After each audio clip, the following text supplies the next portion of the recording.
Qurilish maydonida ishlar qizg'in. Ko'p qavatli uylarni tezroq bitirish va egalariga topshirish uchun quruvchilar astoydil harakat qilishmoqda. Shuning uchun ham bir jarayon tugashi kutilmay, boshqasi boshlanib ketyapti. Ushbu ishchilar safida kamsonli ayollardan biri Mavjudaxon Otaxonova ham bor va uning ham ishi hozir ancha ham qizg'in. Mavjudaxon elektromontor o'z egallagan kasbidan faxrlanadi va daromadi ham yaxshi. Agar astoydil ishlansa, ko'p pul topish mumkin deydi. Bu endi o'zimda qiziqishim bo'lgan, bu asosan fizika bilan bog'liq. Fizikaga qiziqqanligim uchun shu sohaga kirib kelgan. Bu kasb albatta elektromontor kasbi og'ir hamda mashaqqatli.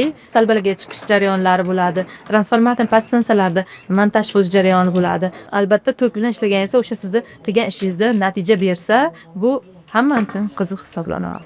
Yaxshi ishlagan elektriklar 15 million, 20 million atrofida bir oyda mablag' topishi mumkin. Mavjudaxon Otaxonovaning asl ish joyi O'zbekiston tumanidagi 1-sonli texnikum. Elektromontorlik yo'nalishi bo'yicha ta'lim beradi. Darsdan keyin o'quvchilar bilan qo'shimcha daromad bo'lar deya qurilish obyektlariga boradi. Mavjudaxonning aytishicha, yosh elektromontorlar ham bu faoliyat ortidan yaxshi daromad qiladi. Oyiga 4-5 million so'm pul topadi.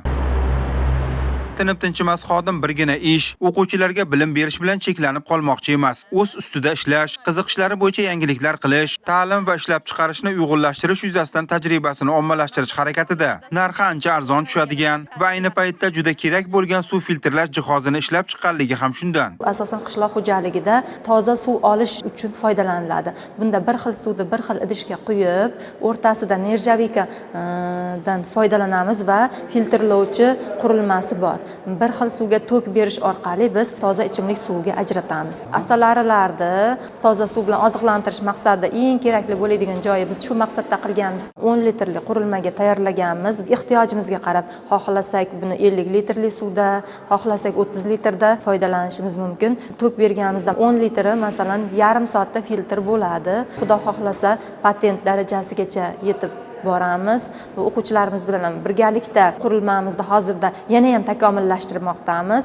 Muhimi Mavjudaxon bu muassasadagi birgina izlanuvchan xodim va u boshchiligida yasalgan suv filtrlash dastgohi yagona emas. Hozirda barcha yo'nalishlar bo'yicha o'qituvchi va murabbiylar o'z ustida ishlayapti. To'g'rirog'i ta'lim tizimiga kiritilayotgan o'zgarishlar, yangiliklar, dual ta'lim shaklida o'quvchining ham o'qib, ham ishlash imkoniyati yaratilganligi va texnikumlar o'rtasida vujudga kelgan sog'lom raqobat hammani harakatga undab qo'ygan deydi Mavjudaxon. U faoliyat ko'rsatayotgan O'zbekiston tumanidagi 1-sonli texnikumga yaqin atrofdagi maktablardan tashrif buyurgan yuqori sinf o'quvchilar davrasida ham ko'rsatib berilganidek, har bir yo'nalish maqsadli tashkil etilgan va har birida malakali soha vakillari ishlayapti. Masalan, elektromontorlik qatorida oshpazlik, sartaroshlik, tikuvchilik, avtomobillarga texnik xizmat ko'rsatish va shu kabilarda tahsil olgan o'quvchilar uchun ish tayin. Hozirdan kelishuvga erishib qo'yilgan. Hatto nemis tilini o'rganayotgan o'quvchilar bu yerda bilim olib, qo'shma dastur doirasida faoliyatini Germaniyada davom ettirish imkoniyati bor. Men bugun elektromobillar va traktorlar ishlashini ko'rdim.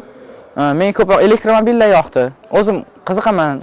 Sonlarga ham borib turaman shularni ko'rish uchun. Keyingi yil shu yerga o'qishga tashrif buyurmoqchiman. Mashina motor qismini sozlashni o'rganmoqchiman. Boshqa kasb tanlamoqchiman, lekin bu kasb meni hobbim desam bo'ladi. Mavjudaxon yaratgan dastgohini, uning imkoniyatlarini, o'z ilmiy izlanishlarini tushuntirish barobarida shu kabi ta'lim tizimidagi o'zgarishlarni ham gapirib o'tdi.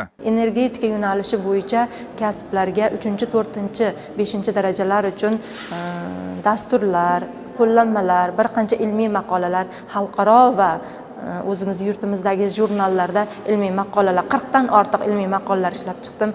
Oliy ta'lim fan va innovatsiyalar vazirligi, Professional ta'limni rivojlantirish instituti bilan birgalikda hamkorlikda 22 ta kasb bo'yicha o'quv dasturlari ishlab chiqdim. Bu respublikamizning 300 dan ortiq kasb-hunar sohasida texnikumlarida qo'llanib ommalashib kelmoqda. Albatta harakat, yoshlar bilan hamnafaslik va ular uchun qayg'urish e'tiborsiz qolmaydi. Mavjudaxon misolida aytish mumkinki, ham moddiy tomonlama samarasi bo'ladi, ham ma'naviy tarafdan foydasi bor. Mavjudaxon Otaxonovaning professional ta'lim ustasi va konstitutsiyaning 30 yilligi ko'krak nishonlari bilan taqdirlanganligi so'zimizning isboti.